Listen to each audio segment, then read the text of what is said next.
Episode 9 Chauhan mention. समस्तिका और आस्तिक के जाते ही दिव्या वैष्णवी जी के कमरे में आ गई थी और उसने आते ही वैष्णवी जी की क्लोजेट में रखा हुआ लॉकर खोला, क्योंकि वहां पर चौहान मैंशन की सारी एक्सक्लूसिव और एक्सपेंसिव ज्वेलरी रखी हुई थी और उनमें से कुछ ज्वेलरी तो बेहद खास और बेहद नायाब थी, जो कि खानदानी ज्वेलरी थी।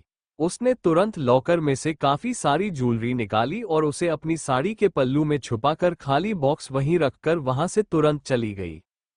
उसके जाने पर कुछ देर बाद वैष्णवी जी जो पहले किचन में थी वो रूम में आई और आते ही उनकी नज़र जब अपनी क्लोजेट पर गई तो खुला हुआ क्लोजेट का दरवाजा देखकर वो थोड़ा हैरान हुई, क्योंकि उन्होंने तो सुबह से ही क्लोजेट में से कुछ निकाला नहीं था। जैसे ही वो क्लोजेट बंद करने के लिए आगे की तरफ आई, उनकी नज़र क्लोजेट के अंदर के लॉकर पर गई और वहां पर बिखरे हुए डब्बे और बिखरा हुआ सामान देखकर उनकी आंखें हैरत में फैल गईं। वो जोर से चिल्लाई, ये सब क्या है? उनका चिल्लाना सुनकर बाहर दरवाजे पर खड़ी सर्वेंट एकदम से कांप गई थी। वहीं दिव्या जो जल्दी से वो ज्वेलरी किसी जगह पर छुपाकर वहां वापस आ गई थी, वो तुरंत वैष्णवी जी की तरफ देखते हुए बोली, क्या क्या हुआ मॉम? आप ऐसे परेशान क्यों हो रही हैं? वैष्णवी जी परेशान होते हुए बोली, ये सब क्या है? ये सारी ज्वेलरी और ये सब कुछ बिखरा हुआ है, सारे नेकलेस गायब है, हमारी खानदानी ज्वेलरी भी मुझे दिखाई नहीं दे रही। ऐसे कैसे चौहान मैंशन में चोरी हो सकती है? ये सब क्या हो रहा है? दिव्या भी उनकी बात सुनकर परेशानी भरी आवाज में बोली, आपने बात तो बिल्कुल सही कही मॉम की, ऐसे कैसे चौहान मैंशन में चोरी हो सकती है? चौहान मैंशन में चोरी होना पॉसिबल ही नहीं, लेकिन फिर ये सब सामान चोरी कैसे हो गया? हमें जल्द से जल्द सभी सर्वेंट की तलाशी लेनी होगी, ताकि पता चले कि आखिर चोरी किसने की है। जिसने भी ये चोरी की होगी उसे कड़ी से कड़ी सजा दी जाएगी। वैष्णवी जी की आंखों से अब आंसू आ गए और उनका रोना और दिव्या का ऊंचा ऊंचा बोलना सुनकर घर के बाकी सारे सर्वेंट भी वहीं पर इकट्ठे हो गए थे और अमांश भी वहां पर आ चुका था। गिरिराज जी जो अपने कमरे में थे, जब उन्होंने बाहर से अजीब सी आवाज सुनी तो वो भी अपने रूम से बाहर निकलकर नीचे हॉल की तरफ आए। वैष्णवी जी का रो रो कर बुरा हाल हो रहा था। गिरिराज जी ने जब ये सब देखा तो वो तुरंत बोले, ये सब क्या हो रहा है? वैष्णवी जी उनके सामने सर झुका कर खड़ी हो गईं। वो कुछ बोल ही नहीं पा रही थी, लेकिन तभी दिव्या आगे आई और बोली, होना क्या है? आज चौहान मैंशन में चोरी हुई है? गिरिराज जी जल्दी से बोले, इम्पॉसिबल, चौहान मैंशन में चोरी हो ही नहीं सकती। पूरा चौहान मैंशन गार्ड से घिरा हुआ है। एक इंसान नहीं, तकरीबन 50 गार्डन है। चौहान मैंशन में ऐसे कैसे कोई और अंदर आ सकता है? दिव्या बड़ी ही सार्कास्टिक वॉइस में बोली, कोई अंदर नहीं आ सकता, लेकिन अंदर का कोई तो कर हो सकता है ना? गिरिराज जी गुस्से से बोले, साफ साफ कहो, कहना क्या चाहती हो? दिव्या एकदम से हड़बड़ा गई और अपनी बात संभालते हुए बोली, मैं कुछ नहीं कहना चाहती दादाजी, मैं बस इतना कहना चाहती हूँ कि अगर चोरी हुई है तो कोई घर का ही होगा। चौहान मैंशन में बाहर से तो कोई नहीं आ सकता, लेकिन कब किसी अंदर वाले की नीयत बदल जाए कुछ कहा नहीं जा सकता। गिरिराज जी गुस्से से कांपने लगे। चौहान मैंशन में चोरी होना छोटी बात नहीं थी। वो एकदम कड़क आवाज में बोले, अगर ऐसा हुआ है तो जिसने भी ये चोरी की होगी उसे हम छोड़ेंगे नहीं, क्योंकि उसने हमारे नाम, हमारे रुतबे को चैलेंज किया है, हमारी आंखों के सामने हमें धोखा दिया है, और ऐसे इंसान को तो जितनी कड़ी सजा दी जाए उतनी कम होगी। वैष्णवी जी रोते हुए बोली, मुझे और कुछ नहीं चाहिए, लेकिन उसमें हमारा खानदानी हार था, जो मैं ऐसे ही किसी के हाथ नहीं लगने दे सकती। मुझे बस वो हार चाहिए, उसके अलावा बेशक से कोई चीज मुझे वापस मिले या ना मिले। दिव्या तुरंत बोली, ऐसे कैसे आप ये सब बातें बोल सकती हैं मॉम? बेशक से आपके लिए वो सिर्फ खानदानी हार कीमती था, लेकिन चौहान मैंशन की हर एक चीज दादाजी और बाकी सबकी मेहनत की कमाई से बना हुआ है, हम यूं ही जाने नहीं दे सकते। गिरिराज जी ने अपने सामने खड़े हुए इंसान की तरफ देखा, जो कि रघु काका थे। रघु काका उस घर के सबसे वफादार और सबसे पुराने नौकर थे। वो रघु काका की तरफ देखते हुए बोले, सबकी तलाशी लेनी शुरू कीजिए रघु जी। रघु जी ने हैरानी से उनकी तरफ देखा। गिरिराज जी ने अपनी पलकें झपकाई तो रघु जी ने अपनी पत्नी की तरफ देखा और फिर उन दोनों ने मिलकर सबकी तलाशी लेनी शुरू की। पहले सबकी तलाशी ली गई और फिर सर्वेंट क्वार्टर की तरफ जाकर सबके क्वार्टर चेक करने शुरू किए गए। अमांश वहीं पर मौजूद था। वो समझ नहीं पा रहा था कि आखिर ये सब चल क्या रहा है।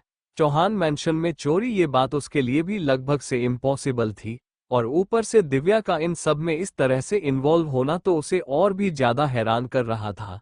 उसकी नजरें समस्तिका को भी ढूंढ रही थी, लेकिन वो उसे कहीं नहीं दिखाई दे रही थी। इस बात पर उसकी हैरानी और भी ज्यादा बढ़ रही थी। तकरीबन 2 घंटे के अंदर अंदर सभी के क्वार्टर चेक कर लिए गए थे, लेकिन ज्वेलरी कहीं पर भी नहीं मिली। सब लोग वापस घर के अंदर आ चुके थे। गिरिराज जी के चेहरे पर परेशानी झलक रही थी। तभी दिव्या अचानक से बोली, सब लोग यहाँ पर हैं, लेकिन समस्तिका और उसका बेटा कहाँ है? उसके सवाल पर गिरिराज जी गुस्से से बोले, खबरदार, अगर तुमने समस्तिका पर कोई उंगली उठाई तो। दिव्या ने मुंह बनाया और बोली, मैंने तो कोई बात कही नहीं दादाजी, आप पहले ही मुझ पर गुस्सा करने लगे। इसी से पता चलता है कि मैं बेशक से कुछ भी कहूं आपको मुझ पर गुस्सा ही आएगा। लेकिन आप उस समस्तिका के बारे में नहीं सोच रहे। घर में इतना सब कुछ हो रहा है और वो यहां से गायब है। उसकी बात सुनकर दादाजी का गुस्सा और भी ज्यादा बढ़ रहा था। वो वैष्णवी जी की तरफ देखते हुए बोले, समस्तिका को यहाँ पर बुलाओ। वैष्णवी की सोचने लगी कि समस्तिका कहाँ पर है। काफी टाइम से उन्होंने समस्तिका को देखा ही नहीं था। उन्होंने एक सर्वेंट को तुरंत उसके कमरे में भेजा तो वो सर्वेंट वापस नीचे की तरफ आई और बोली, रूम में समस्तिका भाभी नहीं है और ना ही आस्तिक कहीं नजर आ रहा है। सर्वेंट की बात सुनते हुए दिव्या के चेहरे पर शातिर मुस्कुराहट तैरने लगी थी। वो तुरंत बोली, कहीं ऐसा तो नहीं कि ये चोरी? गिरिराज जी एक बार फिर से गुस्से से गरजे, बकवास बंद करो अपनी। मेरी समस्तिका ऐसा कभी नहीं कर सकती। चोरी करना तो दूर, मेरी समस्तिका ऐसा कभी सोच भी नहीं सकती। वो जितनी दिल की साफ है उतनी ही नियत की भी साफ है। हमने उसकी आंखों में कभी लालच नहीं देखा, और उसे क्या जरूरत ऐसे ज्वेलरी चुराने की, जब हमने खुद से ही चौहान मैंशन की आधी से ज्यादा प्रॉपर्टी उसे दे दी। वो ऐसा कभी नहीं कर सकती। दिव्या भी तिरछा एक्सप्रेशन के साथ बोली, मान ली आपकी बात दादाजी की, आप सही कह रहे हैं। समस्तिका को कोई जरूरत नहीं है चोरी करने की, लेकिन फिर आप ही बताइए कि आखिर वो है कहाँ पर? चलो मान लिया कि समस्तिका कहीं इधर उधर होगी, लेकिन आस्तिक वो कहाँ है? आप एक काम क्यों नहीं करते, घर के दरवाजों की फुटेज निकलवाइए। वहां से पता चल जाएगा कि समस्तिका कहाँ गई है और कहाँ नहीं। गिरिराज जी अब उसकी बात का और ज्यादा विरोध नहीं कर सकते थे। वो समस्तिका पर बिल्कुल भी शक नहीं करते थे, लेकिन दिव्या को चुप करवाना भी जरूरी था। इसलिए उन्होंने गार्ड को फुटेज निकालने के लिए कहा तो गार्ड ने तुरंत फुटेज निकाल कर दे दी, जिसमें समस्तिका उन्हें पीछे के दरवाजे से आस्तिक के साथ बाहर जाती हुई दिखाई दे रही थी। अमांश ने जब वो सब देखा तो वो भी हैरान रह गया। जितना वो समस्तिका को जानता था, उसे भी यकीन था कि समस्तिका ऐसा कुछ नहीं कर सकती। हालांकि समस्तिका के साथ ऐसा कुछ भी दिखाई नहीं दे रहा था जिससे ये लगे कि वो कुछ चुरा कर लेकर जा रही है, लेकिन उसका बैकयार्ड के दरवाजे से घर से जाना ही बहुत बड़ी बात थी। वैष्णवी जी की आंखों में भी आंसू थे। तभी दिव्या बोली, मुझे लगता है कि अब वक्त आ गया है कि हम आगाज को फोन करें। आखिर उसे भी तो पता चले कि उसकी गैर मौजूदगी में इस घर में क्या क्या हो रहा है। ये बोलकर उसने तुरंत अपने फोन से आगाज को फोन कर दिया। आगाज जो इस वक्त एक मीटिंग के लिए निकल रहा था। जब उसने घर के नंबर से कॉल आता हुआ देखा तो उसने तुरंत कॉल रिसीव किया। आगे से दिव्या ने जो कहा वो सुनकर वो भी हैरान था। अपनी मीटिंग छोड़कर वो तुरंत चौहान मैंशन के लिए निकल गया।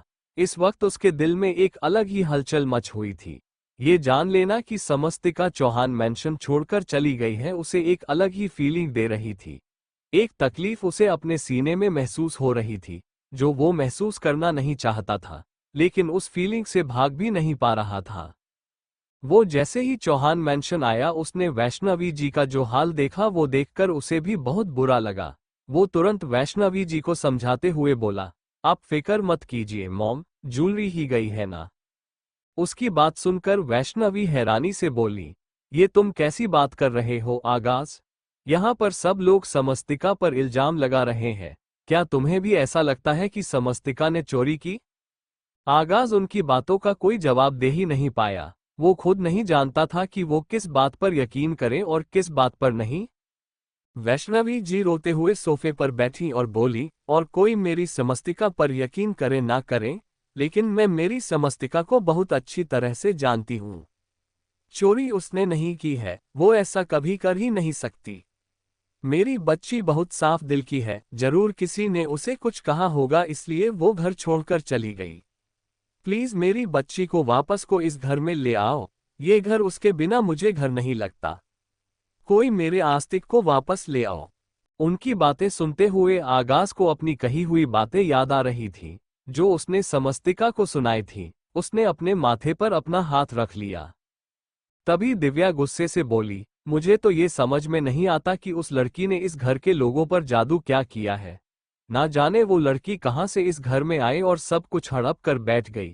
फिर भी उसे शांति नहीं मिली जो उसने ऐसे चोरी कर ली। लेकिन फिर भी आप सब लोगों की आंखों पर बंधी हुई पट्टी नहीं हट रही। अमांश उसकी बातें सुनकर गुस्से से बोला, सबसे पहले तो तुम अपनी बकवास बंद करो। और तुम्हें ऐसा क्यों लगता है कि समस्तिका ने ये सब कुछ चुराया होगा? हो सकता है चोर अभी इस घर में ही हो। बेशक से सबकी चेकिंग हो गई है, लेकिन मुझे नहीं लगता कि चोर इतना बेवकूफ होगा कि चोरी करने के बाद सारा सामान यहीं चौहान मैंशन में कहीं छुपाएगा। हो सकता है उसने सारी ज्वेलरी कहीं और छुपाई हो। उसकी बातों से दिव्या को चिढ़ महसूस होने लगी। उसका खुद का पति ही उसका सारा बना बनाया हुआ खेल बिगड़ रहा था। वो गुस्से से कुछ बोलने को हुई, लेकिन उससे पहले ही उन्हें एक जोरदार आवाज आई, जैसे कोई भारी भरकम इंसान गिरा हो। सब लोगों ने उस तरफ देखा जहां से वो आवाज आई थी, तो सबकी आंखें हैरत में फैल गईं। सामने दादाजी नीचे जमीन पर गिरे हुए थे और उन्होंने अपना हाथ अपने सीने पर रखा हुआ था। आगाज तुरंत भागते हुए उनके पास आया और उन्हें संभालने की कोशिश करते हुए बोला, क्या हुआ दादाजी? आप ठीक तो है ना? ये बोलते हैं वो उनके चेहरे को थपथपाने की कोशिश कर रहा था, लेकिन गिरिराज जी कुछ बोल ही नहीं पा रहे थे। आगाज और अमांश ने जल्दी से उन्हें संभाला और उनके रूम में लेकर गए। गिरिराज जी की हालत देखकर वैष्णवी जी का हाल और भी ज्यादा खराब होने लगा था। आगाज ने तुरंत डॉक्टर को कॉल किया तो डॉक्टर 10 मिनट के अंदर अंदर ही चौहान मैंशन पहुंच चुके थे। उन्होंने सबको रूम से बाहर निकाल दिया और अकेले में गिरिराज जी का चेकअप करने लगे। कुछ देर बाद वो गिरिराज जी के रूम से बाहर आए और सबकी तरफ देखते हुए बोले, गिरिराज जी को हार्ट अटैक आया है। उनके हार्ट अटैक की खबर सुनकर सब लोगों को जैसे एक शॉक लगा था। वैष्णवी जी तुरंत बोली, प्लीज डॉक्टर कुछ भी कीजिए, लेकिन पापा जी को कुछ होना नहीं चाहिए। प्लीज आप जल्दी से उनका ट्रीटमेंट शुरू कीजिए। डॉक्टर ने आगाज की तरफ देखा और बोला, क्या कुछ ऐसा हुआ है जिसकी वजह से गिरिराज जी को कुछ सदमा लगा हो, या फिर कुछ ज्यादा ही परेशानी हुई हो?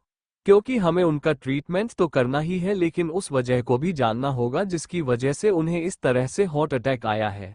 और अगर आपको वो वजह पता है तो प्लीज ऐसी चीज कीजिए जिससे उनकी हालत में उसे सुधार आ सके। उन्हें खुश रखने की कोशिश कीजिए। उन्हें स्ट्रेस और परेशानी से बिल्कुल दूर रखिए। आगाज ने उनकी बात सुनकर बस अपना सर हाँ में हिलाया। डॉक्टर वैष्णवी जी की तरफ देखते हुए बोले, हमें गिरिराज जी को हॉस्पिटल लेकर जाना होगा। आगाज तुरंत बोला, मैंने एम्बुलेंस को कॉल कर दिया है, एम्बुलेंस आती ही होगी और आप फिक्र मत कीजिए। जिस वजह से दादाजी को हार्ट अटैक आया है वो वजह जल्दी दूर हो जाएगी। ये बोलते हुए उसके चेहरे पर सख्त एक्सप्रेशन थे। वहीं दूसरी तरफ समस्तिका एक मंदिर में बैठी थी। उसके चेहरे पर इस वक्त बेहिसाब परेशानी झलक रही थी।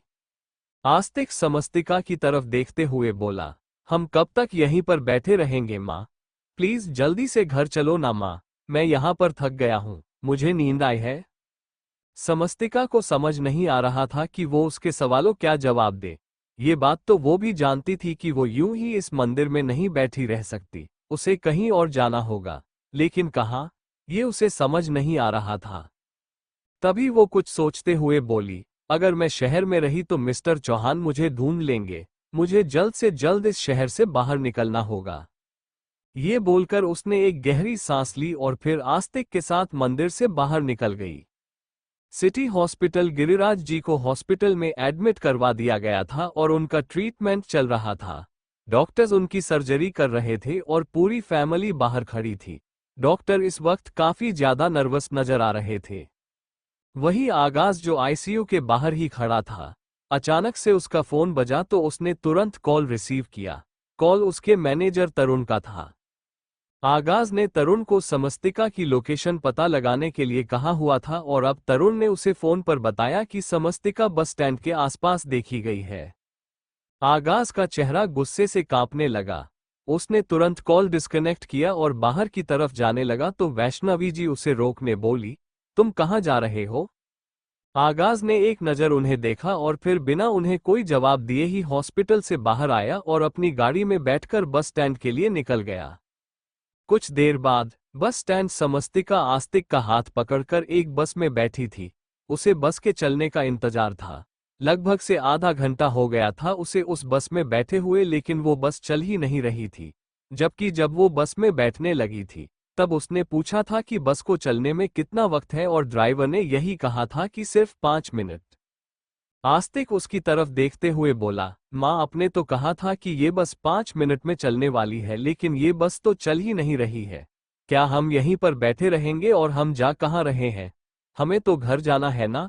लेकिन बस में तो दूर जाया जाता है, हमारा घर तो पास ही है ना? समस्तिका उसकी बात सुनकर हल्का सा मुस्कुराई और बोली, हमें घर नहीं जाना है आस्तिक, हम वो घर छोड़कर आ चुके हैं। हम कहीं और जा रहे हैं, वहां जहां सिर्फ हम दोनों की दुनिया होगी, मैं और तुम। आस्तिक हैरानी से बोला, लेकिन क्यों माँ? घर कितना अच्छा था, सब लोग हमसे कितना प्यार करते थे, दादी माँ कितनी अच्छी थी और डैड, उसके मुंह से डैड सुनकर समस्तिका की आंखें बड़ी हो गई। आस्तिक धीमे से बोला, वो मुझे दादी माँ ने कहा कि जिनसे आपकी शादी हुई है वो मेरे डैड हैं, तो मुझे उन्हें डैड कहना चाहिए। समस्तिका हल्का सा मुस्कुराई और बोली, हमारा किसी से कोई रिश्ता नहीं है आस्तिक, इस दुनिया में तुम्हारे लिए सिर्फ मैं हूँ और मेरे लिए सिर्फ तुम। माँ आपसे माफी मांगती है कि आज तक उन्होंने आपको अच्छे से नहीं संभाला। हमेशा आपको मेरी वजह से प्रॉब्लम हुई, लेकिन अब मैं आपसे वादा करती हूँ कि मैं आपको कोई भी कमी नहीं आने दूंगी। आपको वो सब मिलेगा जो आप डिजर्व करते हैं। अभी वो बोली रही थी कि अचानक ही बस का ड्राइवर बस में बैठा और बस चलने लगी। समस्तिका मुस्कुराई और बोली, आपको माँ पर यकीन है ना? आस्तिक ने अपना सर हाँ में हिलाया और बोला, मैं आपसे बहुत प्यार करता हूँ माँ, आप मुझे जहाँ लेकर जाएंगे मैं आपके साथ जाऊंगा, मैं आपसे कुछ भी नहीं कहूंगा। ये बोलकर वो तुरंत समस्तिका के सीने से लग गया और समस्तिका ने भी उसे अपनी बाहों में कसकर जकड़ लिया। उसकी आंखों से आंसू बह निकले थे। समस्तिका बस से बाहर की तरफ देख रही थी, इसलिए उसका इस बात पर ध्यान गया ही नहीं कि बस में उसके और आस्तिक के अलावा और कोई भी नहीं है। वहां पर सिर्फ और सिर्फ एक ड्राइवर है जो बस को चल रहा है। उसने जब बाहर से अपनी नजरें हटाई और अंदर की तरफ देखा तो पूरी बस खाली देखकर वो हैरानी से बोली, ये बस इतनी खाली क्यों है? वो हैरानी से ड्राइवर को देखने लगी। वो ड्राइवर की शक्ल देखने की कोशिश कर रही थी लेकिन उसे दिखाई ही नहीं दे रही थी। कुछ देर बाद अचानक से बस एक झटके से रुकी तो समस्तिका ने अपने आसपास देखा। वो न ही किसी शहर में पहुंचे थे और न ही किसी गांव में, वो इस वक्त हाईवे पर थे और दूर दूर तक कुछ भी नजर नहीं आ रहा था। समस्तिका ड्राइवर की तरफ देखते हुए बोली, आपने बस क्यों रोक दी भैया? उसकी बात पूरी होती उससे पहले ही बस का ड्राइवर बस से नीचे उतर चुका था। समस्तिका को समझ नहीं आ रहा था कि आखिर ये सब हो क्या रहा है। उसने अपनी गोद में सिर रखकर सो रहे आस्तिक की तरफ देखा और उसे उठाते हुए बोली, प्लीज उठो बच्चा, हमें यहाँ से चलना होगा। मुझे लगता है हमने गलत बस पकड़ ली, हमें वापस बस स्टैंड जाना होगा। ये बोलकर वो आस्तिक को उठाने की कोशिश कर रही थी। आस्तिक ने भी अपनी आंखें खोली और बोला, औक माँ। ये बोलकर वो समस्तिका के साथ बस से नीचे उतर आया। समस्तिका ने अपने आसपास देखा। पहले जो ड्राइवर गाड़ी चला रहा था अब वो भी दूर दूर तक कहीं नजर नहीं आ रहा था। वो बस के पीछे की तरफ आए तभी एक गाड़ी बिल्कुल उसके पास आकर रुकी और उस गाड़ी को देखकर समस्तिका की आंखें बड़ी हो गईं। वो जानती थी कि वो गाड़ी किसी और की नहीं बल्कि आगाज चौहान की है। इसी गाड़ी में बैठकर तो वो उसके साथ मार्केट भी गई थी। जिस हाथ से उसने आस्तिक का हाथ पकड़ा हुआ था वो हाथ भी बुरी तरह से कांपने लगा था और उसके चेहरे पर पसीना झलकने लगा था। वहीं उसकी हालत देखकर आगाज के चेहरे पर हल्की सी डेविल स्माइल आ गए। वो तुरंत गाड़ी से बाहर निकाला और समस्तिका के सामने आकर खड़ा हुआ। उसने एक नज़र आस्तिक की तरफ देखा। हालांकि उसे किसी के इमोशन से फिक्र नहीं थी, लेकिन फिर भी उसने वहां ड्राइवर की तरफ देखते हुए कहा, थोड़ी देर आस्तिक को अपने साथ लेकर जाओ। समस्तिका तुरंत बोली, मैं अपने बच्चे को ऐसे किसी के साथ नहीं जाने दूंगी। आगाज एकदम सख्त आवाज में बोला, कोई ऐरा गहरा इंसान आस्तिक को नहीं लेकर जा रहा है। आस्तिक तरुण के साथ जा रहा है। ये बोलते हुए उसने वापस ड्राइवर की तरफ देखा तो समस्तिका ने भी अब हैरानी से ड्राइवर की तरफ देखा। ड्राइवर की यूनिफॉर्म में तरुण को देखकर वो चौंक गई। अब उसे समझ में आया कि क्यों बस में उनके अलावा कोई और नहीं था और बस ऐसे अचानक यहाँ पर आकर क्यों खड़ी हुई। अब वो कुछ बोल ही नहीं पाए। तरुण तुरंत आस्तिक को वहां से ले गया और उसके जाने के बाद अब आगाज समस्तिका के करीब हुआ और बोला, ज्वेलरी कहाँ है? समस्तिका ने हैरानी से अपनी आईब्रो ऊपर उठाई और बोली, कैसी कैसी ज्वेलरी? आगाज हल्का सा मुस्कुराया और बोला, मस्त एक्टिंग करती हो ना तुम। एक पल में एकदम बेचारी और लाचार और दूसरे पल एकदम मासूम और फिर अगले ही पल एकदम शातिर। कितने रंग हैं तुम्हारे अभी? और कितने रंग दिखाओगे तुम मुझे? हाँ। समस्तिका हैरानी से बोली, ये सब आप क्या बोल रहे हैं मिस्टर चौहान? मुझे नहीं पता आप किस ज्वेलरी के बारे में। उसकी बात पूरी होती उससे पहले ही आगाज ने उसके कंधे पर अपना हाथ रखा और गुस्से से गरजते हुए बोला, वो ज्वेलरी जो तुमने मेरी मॉम के रूम से चुराई है, जिसमें न सिर्फ नॉर्मल ज्वेलरी बल्कि चौहान खानदान की खानदानी ज्वेलरी भी थी। वो ज्वेलरी जिसे लेकर तुम चौहान मैंशन से भाग गई। वो ज्वेलरी जो तुमने चोरी की है। उसकी बात सुनकर समस्तिका के पैरों तले जमीन खिसक गई थी। वो हैरानी से आगाज की तरफ देखती रही और आगाज भी गुस्से से कांप रहा था। वो तुरंत बोली, मैंने कोई चोरी नहीं की मिस्टर चौहान। हाँ, मैं चौहान मैंशन छोड़कर आई हूँ, लेकिन इसका मतलब ये नहीं है कि मैंने कुछ चोरी किया है। मैंने तो कोई ज्वेलरी छुई तक नहीं। हालांकि मुझे माँ ने इतनी सारी ज्वेलरी दी थी ये कहकर कि ये सारी तुम्हारी है, लेकिन मैंने उस ज्वेलरी को भी हाथ तक नहीं लगाया। आप खुद ही देख लीजिए कि मैंने ना ही अपने हाथ पैरों में कुछ पहना हुआ है और ना ही अपने गले में सिवाय इस मंगलसूत्र के। ये बोलते हुए उसने अपने गले में पहने हुए मंगलसूत्र को अपनी उंगलियों में थाम लिया। वहीं आगाज की नजर भी उसके मंगलसूत्र पर थी। वो तुरंत उस पर अपना हाथ जो करते हुए बोला, तो इसे भी पहनने की क्या जरूरत है? इसे भी फेंक दो। ये बोलकर वो जैसे ही उस मंगलसूत्र को खींचने वाला हुआ, समस्तिका ने तुरंत उसे धक्का दे दिया। आगाज गुस्से और हैरानी के मिले जुले भाव से समस्तिका को देखते हुए बोला, तुम्हारी इतनी हिम्मत, तुमने मुझे धक्का दिया? समस्तिका गुस्से से कांपते हुए बोली, खबरदार अगर आपने मुझसे ये मंगलसूत्र छीनने की कोशिश की तो। आगाज हैरानी से उसकी तरफ देखते हुए बोला, क्यों? मैं तुमसे ये मंगलसूत्र क्यों नहीं छीन सकता? तुम होती कौन हो इसे अपने पास रखने वाली? जब तुम मेरी बीवी की हैसियत से चौहान मैंशन में नहीं रह रही तो क्या हक बनता है तुम्हारा इस मंगलसूत्र को पहनने का? समस्तिका की आंखों में नमी तैरने लगी, लेकिन बड़ी जल्दी ही उसने खुद को संभालना और बोली, आपके सवालों के जवाब मेरे पास नहीं है, लेकिन इतना जान लीजिए कि मैंने कोई चोरी नहीं की है, और चोरी वो करते हैं जिनके ख्वाब हों। मेरे ख्वाब तो बहुत पहले ही मिट्टी हो गए। मुझे किसी ज्वेलरी की जरूरत ही नहीं। आगाज बोला, तुम और तुम्हारी बातें। तुम्हें क्या लगता है मैं मान लूंगा? अब तुम तब तक कहीं नहीं जाओगी जब तक मुझे वो ज्वेलरी नहीं मिल जाती। और यू नो व्हाट, तुम्हारी वजह से आज सिर्फ एक चीज नहीं बल्कि दो चीजें बहुत बुरी हुई है। एक चौहान मैंशन में ये चोरी होना और दूसरा मेरे दादाजी को हार्ट अटैक आना। दादाजी को हार्ट अटैक आना। ये बात सुनकर समस्तिका के होश उड़ गए। वो तुरंत बोली, दादाजी को हार्ट अटैक आ गया? वो कैसे हैं चौहान साहब? वो ठीक तो है ना? वो कहाँ है? वो घर पर है। मुझे घर जाना होगा, कहीं उन्हें मेरी वजह से ही तो। ये बोलते हुए वो बुरी तरह से कांप रही थी।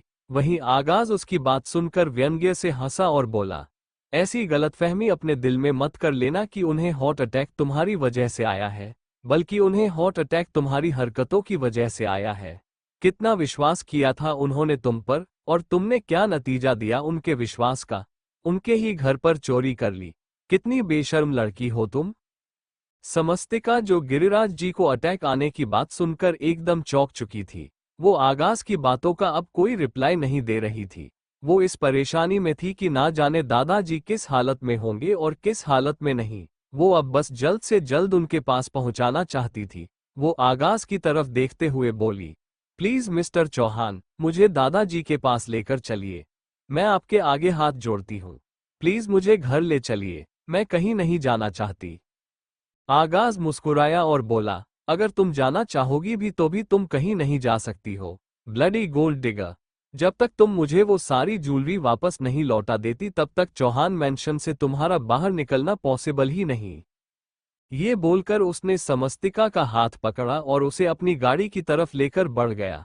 समस्तिका हैरानी से उसकी तरफ देखती रही। आगाज ने लगभग से समस्तिका को गाड़ी में धक्का दिया और तुरंत ड्राइविंग सीट पर आकर बैठा।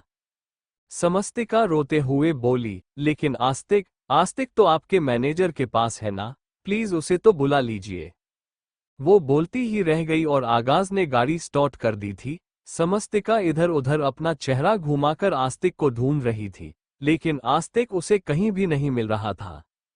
समस्तिका का रोना लगातार बढ़ रहा था। वो आगाज के सामने हाथ जोड़ते हुए बोली, प्लीज मिस्टर चौहान, मुझे आस्तिक को अपने साथ लेकर जाना है। आगाज ने जब उसे यूं गिड़गिड़ाते हुए देखा तो बिना उसकी तरफ देखे ही बोला, डोंट वरी, तुम्हारे कर्मों की सजा मैं तुम्हारे बेटे को नहीं दूंगा, उसे कुछ नहीं होगा, वो सही सलामत चौहान मैंशन पहुंच जाएगा। लेकिन तुम सिर्फ तब तक सही सलामत हो जब तक मुझे वो ज्वेलरी नहीं मिल जाती। जब मुझे वो ज्वेलरी मिलेगी ना तो तुम सीधा जेल की सलाखों के पीछे होगी। आवाज बार बार उस पर चोरी का इल्जाम लगाए जा रहा था, लेकिन समस्तिका उसकी बातों पर कुछ भी रिएक्ट नहीं कर रही थी। जब उसने चोरी की ही नहीं थी तो उसे आगाज से बहस करने की जरूरत ही नहीं थी। वो बस मन ही मन दादाजी के लिए दुआ कर रही थी। कुछ ही देर बाद उनकी गाड़ी हॉस्पिटल के बाहर आकर रुकी तो समस्तिका तुरंत गाड़ी से बाहर निकालकर अस्पताल के अंदर जाने लगी, लेकिन अचानक ही आगाज ने उसके पीछे जाकर उसका हाथ पकड़कर उसे रोका। समस्तिका ने हैरानी से उसकी तरफ देखा और बोली, क्या हुआ, मुझे अंदर जाने दीजिए ना। आगाज ने उसे अपनी तरफ खींचा और बोला, दो बातें मेरी कान खोलकर सुन लो, एक तो ज्यादा मेरे परिवार के करीब जाने की जरूरत नहीं है और दूसरी अपने जो ये घटिया इरादे हैं ना इन्हें छोड़ दो, वरना तुम बहुत बुरी फंसोगी। समस्तिका अब तक उसे कोई जवाब नहीं दे रही थी, लेकिन अब वो आगाज की आंखों में आंखें डालकर बोली, कुछ रिश्ते दिल से होते हैं मिस्टर चौहान, और उन्हें हम चाहकर भी बंद नहीं पाते। और रही बात मेरे इन घटिया इरादे की, तो मेरे इरादे घटिया हैं या नेक ये मैं जानती हूँ। मुझे आपको सफाई देने की जरूरत नहीं, अब छोड़िए मेरा हाथ। ये बोलकर उसने अपना हाथ झटकना चाहा, लेकिन आगाज ने उसका हाथ कसकर पकड़ा और बोला, मेरे सामने जुबान कम चलाया करो। समस्तिका गुस्से से बोली, मेरा हाथ छोड़िए चौहान साहब, मुझे दर्द हो रहा है। आगाज में उसका हाथ और भी ज्यादा कसकर पकड़ और बोला, मेरे सामने ज्यादा चालाक बनने की कोशिश मत किया करो। समस्तिका और भी ज्यादा गुस्से से बोली, मेरा हाथ छोड़िए मिस्टर चौहान। अगले ही पल आगाज ने जोर से उसका हाथ दबा दिया तो समस्तिका की दर्द से चीख निकल गई। उसकी आंखों से आंसू बहने लगे और दर्द के मारे उसकी जान निकलने लगी। आगाज ने अब एक झटके में उसका हाथ छोड़ दिया था, लेकिन समस्तिका का हाथ बुरी तरह से कांप रहा था। जिस तरह से आगाज में उसका हाथ दबाया था उससे सच में बेइंतहा दर्द हो रहा था। लेकिन कुछ ही पल बाद उसने एक गहरी सांस ली और रोते हुए आगाज से बोली, आप बहुत पत्थर दिल हैं चौहान साहब, बहुत पत्थर दिल। ये बोलकर वो तुरंत अपने आंसू साफ करते हुए हॉस्पिटल के अंदर भाग गई। वहीं आगाज उसे जाते देख बोला, हाँ हूँ मैं पत्थर दिल, कम से कम बेवकूफ तो नहीं हूँ जो तुम्हारे रोने धोने के ड्रामे में फंसकर रह जाऊं। मेरी फैमिली के क्लोज आकर जो तुमने मेरी जिंदगी में तूफान मचाया हुआ है ना, उसे तो मैं बहुत जल्दी शांत करूंगा। ये बोलते हुए उसका चेहरा गुस्से से कांप रहा था। City hospital. समस्तिका तेज कदमों के साथ अस्पताल के अंदर आई और आते ही उसने रिसेप्शन पर गिरिराज जी के बारे में पूछा तो रिसेप्शनिस्ट ने उसे बताया कि गिरिराज जी आईसीयू में एडमिट है। वो तुरंत आईसीयू की तरफ भागी। वहां पर आते ही दिव्या, जो कब से उसका इंतजार कर रही थी, क्योंकि वो जानती थी कि आगाज जरूर समस्तिका को लेने ही गया होगा, वरना ऐसा तो हो ही नहीं सकता था कि गिरिराज जी आईसीयू में एडमिट हो और आगाज वहां से चला जाए। जैसे ही उसने समस्तिका को देखा वो गुस्से से कांपते हुए उसके पास आई। समस्तिका ने उससे पूछा, दादाजी ठीक तो है ना? जैसे ही उसने इतना कहा, गुस्से से भरी हुई दिव्या ने उसे पर अपना हाथ उठाना चाहा, लेकिन उसका हाथ समस्तिका के गाल को छूता उससे पहले ही किसी ने उसके हाथ को कसकर अपने हाथ में पकड़ लिया और बुरी तरह से मरोड़ दिया। दिव्या ने दर्द से आह भरी। उसके सामने कोई और नहीं बल्कि आगाज था, जो दिव्या और समस्तिका के बीच में खड़ा था और गुस्से से दांत पीसते हुए दिव्या को घूर रहा था। दिव्या की हालत खराब होने लगी।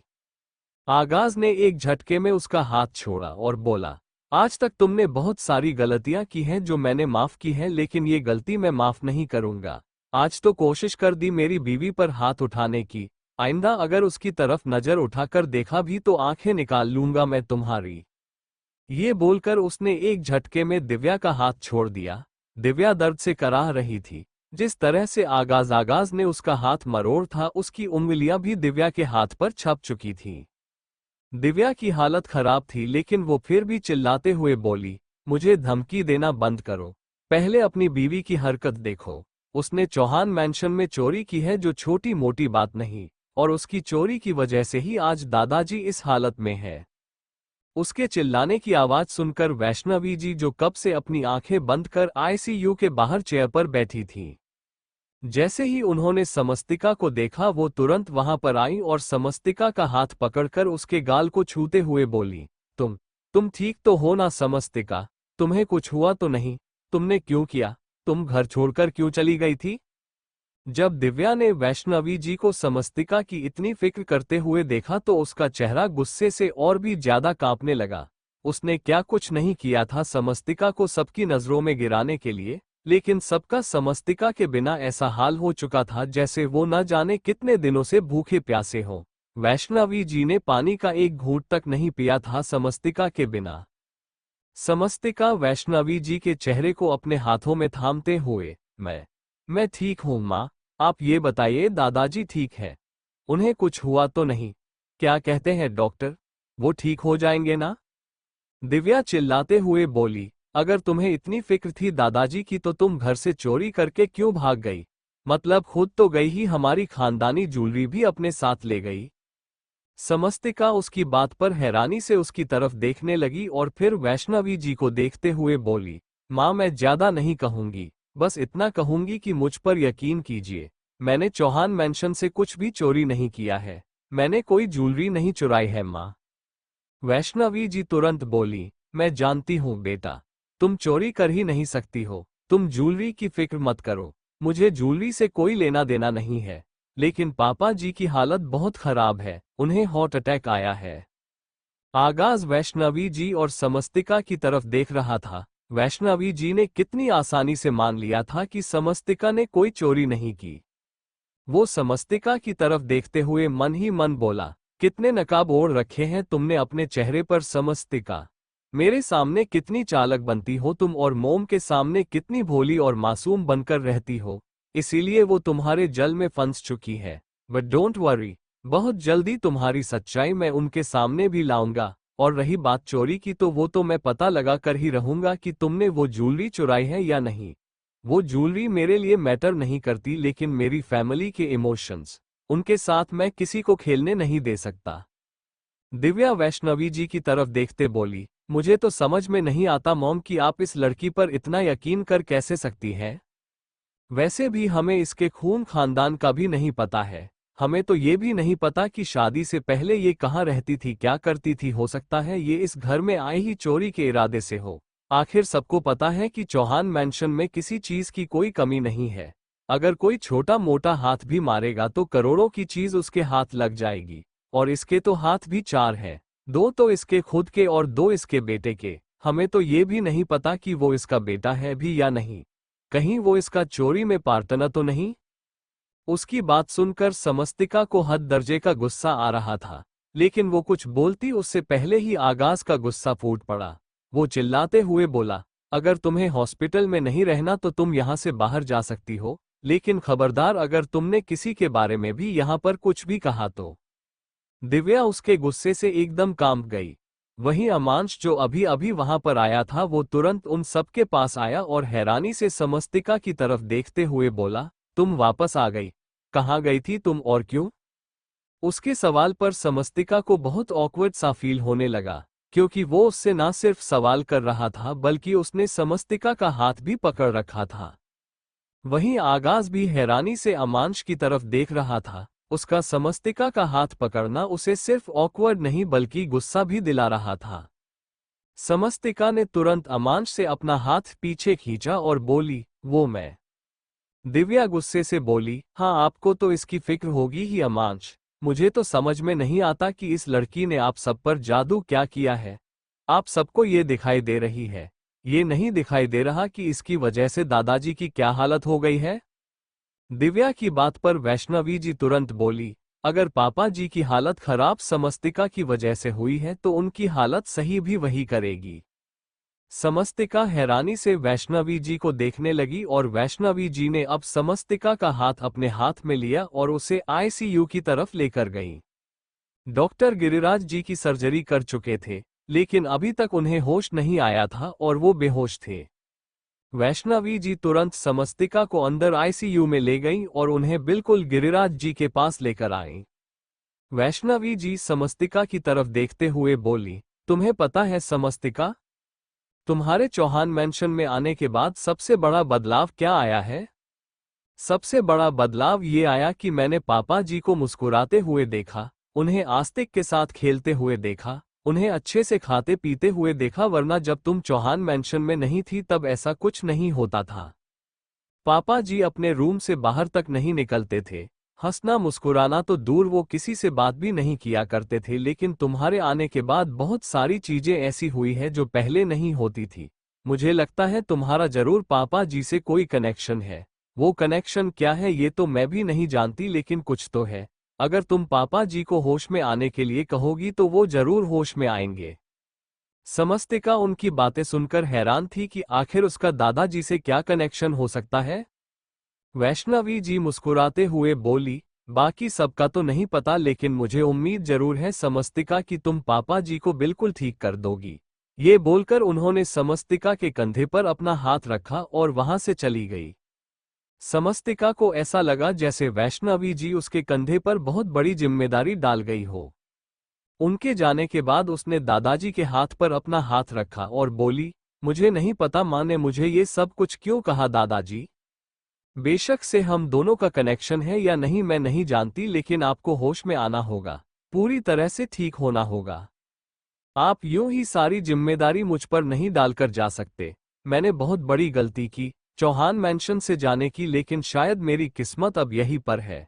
शायद ये शादी अब मेरी किस्मत हो गई है, इसलिए मैं वादा करती हूँ आपसे कि आइंदा मैं कभी घर छोड़कर नहीं जाऊंगी। प्लीज अब तो मुझे माफ कर दीजिए और अपनी आंखें खोल दीजिए। ये बोलकर उसने बड़े ही प्यार से गिरिराज जी के गाल पर अपना हाथ रखा और फिर हल्का सा उनके बालों को सहलाया। गिरिराज जी की हार्टबीट पहले ड्रॉप हो रही थी, लेकिन अब उनकी हार्टबीट एकदम से नॉर्मल चलने लगी। डॉक्टर जो गिरिराज जी का चेकअप करने के लिए आए थे लेकिन बाहर ही खड़े थे, जैसे ही वो अंदर की तरफ आए वो भी गिरिराज जी की हालत देखकर हैरान रह गए, क्योंकि अभी तक उनकी हार्टबीट काफी ड्रॉप कर रही थी और अब अचानक से ही उनकी हार्टबीट सही कैसे हो गई। वो मुस्कुराते हुए समस्तिका के पास आए और बोली, लगता है तुम्हें जादू आता है। अब तक तो ऐसा लग रहा था जैसे गिरिराज जी ने जीने की उम्मीद ही छोड़ दी हो, लेकिन लगता है उनकी जीने की उम्मीद तुम हो। डॉक्टर की बातों ने समस्तिका को और भी ज्यादा हैरान किया। वहीं दरवाजे पर खड़ा आगाज गुस्से से कांप रहा था। समस्तिका का सब पर इतना ज्यादा इन्फ्लुएंस उसकी बर्दाश्त से बाहर होता जा रहा था। तभी अचानक से उसका फोन बजा। जैसे ही उसने अपने फोन की तरफ देखा, स्क्रीन पर फ्लैश हो रहा नंबर देखकर वो हल्का सा मुस्कुराया। वो फोन किसी और का नहीं, रितिका कपूर का था, जो आगाज की बिजनेस पार्टनर और एक अच्छी फ्रेंड थी। उसने वो कॉल रिसीव किया और बात करते हुए बाहर की तरफ आया। सामने से रितिका की आवाज आए, लगता है तुम मुझे भूल गए हो आगाज। आगाज कोई जवाब देता उससे पहले ही उसकी नजर अमांश पर गई, जो वहीं सामने खड़ा था। उसे देखते ही आगाज को उसका समस्तिका का हाथ पकड़ना याद आ गया। उसने तुरंत कॉल डिस्कनेक्ट किया और अमांश की तरफ आकर उसके कंधे पर अपना हाथ रखा और उसे अपनी तरफ घुमाया। City hospital. अमांश हैरानी से आगाज की तरफ देखते हुए बोला, क्या हुआ? आगाज गुस्से से बोला, वही तो मैं पूछना चाहता हूँ, क्या चल रहा है तुम्हारे दिमाग में? अमांश ने अपनी आईब्रो ऊपर की तरफ उठाई और बोला, जो कहना चाहते हो साफ साफ कहो। अगले ही पल आगाज ने उसका गिरेबान पकड़ लिया और बोला, तो जो मैं कहना चाहता हूं वो साफ साफ सुनो कि आइंदा मेरी बीवी को हाथ मत लगाना, वरना हाथ तोड़ दूंगा। उसकी बात सुनकर अमांश की आंखें बड़ी हो गई। आगाज गुस्से से कांपते हुए बोला, तुम्हारी हरकतें बहुत अच्छी तरह से जानता हूं, तुम जिस तरह से लड़कियों के करीब जाते हो, उनका इस्तेमाल करते हो और ना जाने क्या क्या घटिया हरकतें करते हो, सब पता है मुझे, लेकिन आज तक मैंने कभी कुछ नहीं कहा क्योंकि मुझे तुमसे कोई मतलब नहीं है। लेकिन अगर मेरी बीवी की तरफ तूने नजर उठाकर भी देखा तो तेरी आंखें निकाल लूंगा मैं। ये बोलते हुए आगाज का चेहरा गुस्से से कांप रहा था। वही अमांश को भी गुस्सा आ रहा था। उसने आगाज को धक्का दिया और बोला, खबरदार अगर मेरे साथ फालतू बकवास की तो अपने दिमाग की खिचड़ी अपने पास ही रखो। जैसे तुम हो वैसा मैं नहीं हूं। तुम होंगे उन लड़कों में से जो लड़कियों को इस्तेमाल करते होंगे, इसीलिए तो दादाजी ने तुम्हारी शादी इस तरह से करवाई है ताकि तुम्हारी हरकतों को रोक सके। उसकी बात सुनकर आगाज का गुस्सा और भी ज्यादा बढ़ने लगा और उसने अगले ही पल अमांश के चेहरे पर एक मुक्का जड़ दिया। अमांश ने हैरानी से उसकी तरफ देखा, उसके गाल पर जैसे खड्डा हो गया था। आगाज ने एक बार फिर से उसका गिरेबान पकड़ा और बोला, किसकी हरकतें कैसी है ये तो तुम भी बहुत अच्छी तरह से जानते हो। आखिरी बार कह रहा हूं तुमसे मेरी बीवी से दूर रहना। अमांश गुस्से से कांपते हुए बोला, अच्छा बड़ी फिक्र हो रही है तुम्हें अपनी बीवी की। अभी थोड़ी देर पहले तो तुम खुद उसे चोर बोल रहे थे। कितनी बार तुमने उसे सबके सामने जलील किया, तब तुम्हें अपनी बीवी की फिक्र नहीं हुई। और अब अगर मैंने उसे हल्का सा छू दिया तो तुम्हारी जान निकलने लगी। क्या करोगे तुम? हाँ, मुझे जो करना होगा मैं करूंगा। मैं भी देखता हूं कौन मुझे रोकता है। ये बोलते हुए अमांश का चेहरा भी एकदम जिद्दी एक्सप्रेशन से भरा हुआ था। वही आगाज तिरछा मुस्कुराया और बोला, ओह रियली, मुझे चैलेंज कर रहे हो तुम? तुम्हारी इतनी औकात नहीं है कि मुझे चैलेंज करो। ना जाने कितनी बार मुझसे हार चुके हो और मुंह की खाकर नीचे जमीन पर गिर चुके हो। चलो एक बार फिर से सही, अगर है हिम्मत तो मेरी बीवी की तरफ नजर उठाकर भी दिखा देना। तुम्हें पता चल जाएगा कि आगाज चौहान क्या कर सकता है और क्या नहीं। ये बोलकर वो कुछ पल यूं ही आगाज को देखता रहा और फिर वहां से चला गया। आगाज की बातों से अमांश गुस्से से कांपते हुए बोला, बेशक से तुमने मुझे पहले कितनी बार क्यों ना हराया हो, लेकिन अब तुम मुझे नहीं हरा सकते। समस्तिका को तो मैं किसी ना किसी तरह हासिल करके ही रहूंगा और साथ ही साथ ये सारी प्रॉपर्टी भी। आगाज ने अब बाहर की तरफ आकर अपने फोन की तरफ देखा और रितिका को दोबारा कॉल किया। जैसे ही सामने से रितिका ने कॉल रिसीव किया, आगाज हल्का सा मुस्कुराया और बोला, एम सॉरी वो मैं थोड़ा बिजी था। रितिका सामने से शिकायती लहजे में बोली, इट्स ओके, अब तो तुम बिजी ही रहोगे, तुम्हारी शादी हो गई है, मुझे तो तुम भूल ही गए हो। आगाज हंसा और बोला, ऐसा बिल्कुल भी नहीं है, तुम मेरी बिजनेस पार्टनर तो हो ही, लेकिन मेरी बहुत अच्छी फ्रेंड भी हो। मेरे दिल में तुम्हारी एक अलग ही जगह है। रितिका एक बार फिर से मुंह बनाते हुए बोली, तुम झूठ बोल रहे हो। अगर ऐसा होता तो जब तुम इंडिया गए थे तो तुम मुझे भी कॉल करके बताते, मैं भी तुम्हारे साथ इंडिया चलती। मैंने तुमसे कहा भी था मेरा इंडिया जाने का बहुत मन है, लेकिन मुझे अपने साथ लेकर जाना तो दूर, तुमने मुझे अपनी शादी में भी इनवाइट नहीं किया। आगाज उसकी बात सुनकर तुरंत बोला, आई एम सॉरी, वो बस जल्दी में। रितिका उसकी बात बीच में ही काट कर बोली, पहले तो तुमने मुझे नहीं बताया, लेकिन अब तो तुम्हारी शादी की पार्टी तुम मुझे दे सकते हो ना। आगाज जल्दी से बोला, लेकिन अभी फिलहाल मैं न्यूयॉर्क। उसकी बात पूरी होती उससे पहले ही रितिका बोली, मैं इंडिया में हूं। आगाज हैरानी से बोला, ओह रियली, तो तुमने मुझे बताया क्यों नहीं? रितिका एक बार फिर से मुंह बनाते हुए बोली, मैं तुम्हें तब बताऊंगी जब तुम्हारे पास मेरे लिए वक्त हो। मुझे लगा तुम अपनी मैरिड लाइफ में बिजी हो गए, इसीलिए तुमने मुझे कॉल नहीं किया, तो मैं भी तुम्हें डिस्टर्ब ना करूं।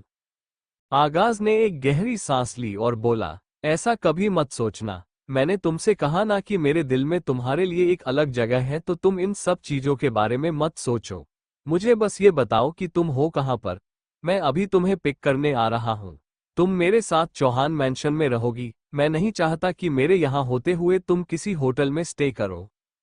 उसकी बात सुनते हुए रितिका के चेहरे पर इविल स्माइल आ गई। यही तो वो चाहती थी कि आगाज खुद से उसे इनवाइट करे।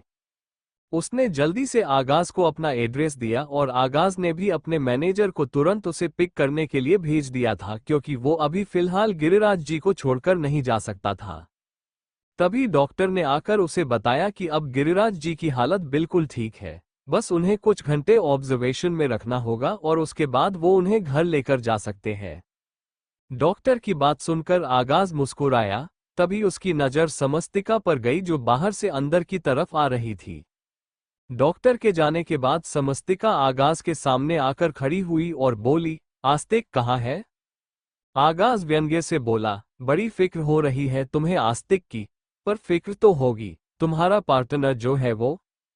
उसकी बात सुनकर समस्तिका गुस्से से बोली, खबरदार मिस्टर चौहान, अगर आपने आस्तिक के बारे में कुछ भी कहा तो। आगाज डेविल नजरों से उसे देखते हुए बोला, क्यों, क्या करोगी, क्या बिगाड़ लोगी तुम मेरा? और मैंने कौन सा झूठ कहा है, सच ही तो कहा है। वो तुम्हारा पार्टनर ही तो है, तुम्हारा चोरी में पार्टनर। अब ये बताओ कि जो ज्वेलरी तुमने चौहान मैंशन से चोरी। समस्तिका गुस्से से कांपते हुए बोली, कभी कभी मुझे समझ नहीं आता मिस्टर चौहान कि आप कैसे इंसान हैं। एक पल में आप मेरी साइड लेने लगते हैं, दूसरों से मेरे लिए लड़ने लगते हैं और दूसरे ही पल आप मुझसे लड़ाई करते हैं, मुझे ही जलील करने की कोशिश करते हैं। आखिर आपके दिमाग में चलता क्या रहता है? आप एक बात पर टिककर क्यों नहीं रहते हैं? खैर, आपसे और उम्मीद भी क्या करूं? जो इंसान सुबह कुछ और रात को नशे में कुछ और होता है, उससे कोई और उम्मीद की ही नहीं जा सकती।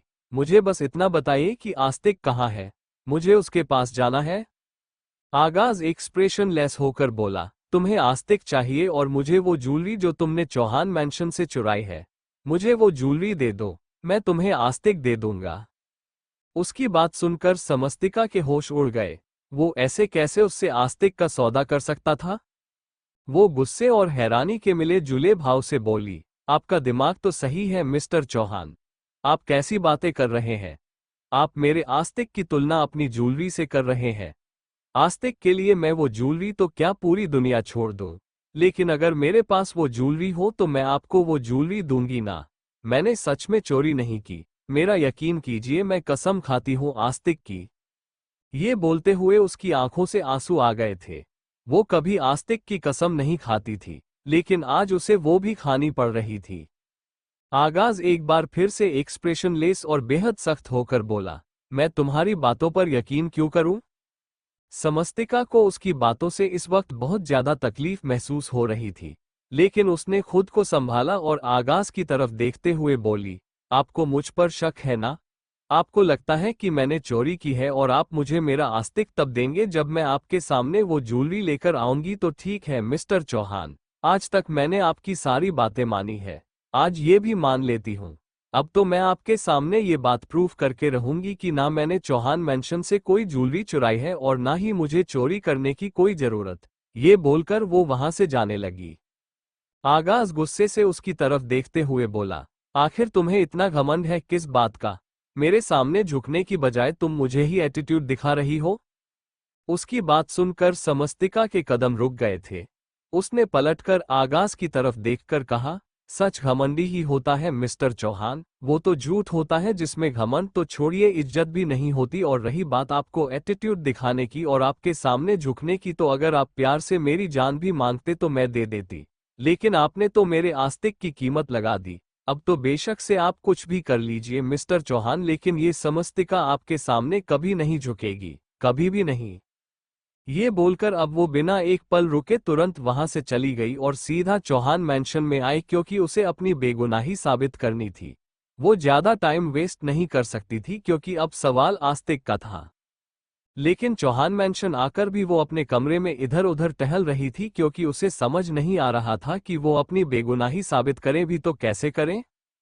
वो कैसे आगाज को ये प्रूफ करे कि उसने कोई चोरी नहीं की है। वो अपने रूम में कुछ देर यूं ही टहलते हुए सोचती रही और फिर अचानक ही उसके दिमाग में एक आइडिया आया। उसके पास एक ही तरीका था चोर के बारे में पता लगाने का। वो ये तो समझ चुकी थी कि ये चोरी जिसने भी की है वो कोई घर का ही आदमी है, क्योंकि चौहान मैंशन में बाहर के किसी आदमी का आकर चोरी करना पॉसिबल ही नहीं था। वो हल्का सा मुस्कुराई और बोली, मुझे इंतजार है सबके वापस आने का। जानती हूँ आस्तिक को प्रॉब्लम होगी, मैं जितनी देरी करूंगी उतना ही ज्यादा वो शायद मेरे लिए रोएगा, लेकिन ये भी शायद हम दोनों का कोई इम्तिहान है। ये बोलकर उसने अपने आंसू साफ किए और किचन में चली गई, जहां पर उसने सबके लिए खाने की तैयारी शुरू करवाई, क्योंकि उसके पास वैष्णवी जी का कॉल आ गया था कि वो लोग हॉस्पिटल से घर के लिए निकल गए। हालांकि गिरिराज जी को रेस्ट की सख्त जरूरत थी, इसलिए उन्हें अब कोई भी परेशान नहीं करने वाला था। वो अपने रूम में ही रहने वाले थे, पर उनके आने के बाद बाकी सब लोग अब हॉल में इकट्ठा हो चुके थे, जिनमें आगाज भी शामिल था। एक तरफ आगाज खड़ा था, उसके साथ ही वैष्णवी जी, और दूसरी तरफ दिव्या और अमांश। तभी वैष्णवी जी समस्तिका की तरफ देखते हुए बोली, बताओ समस्तिका, क्या कहना चाहती हो तुम?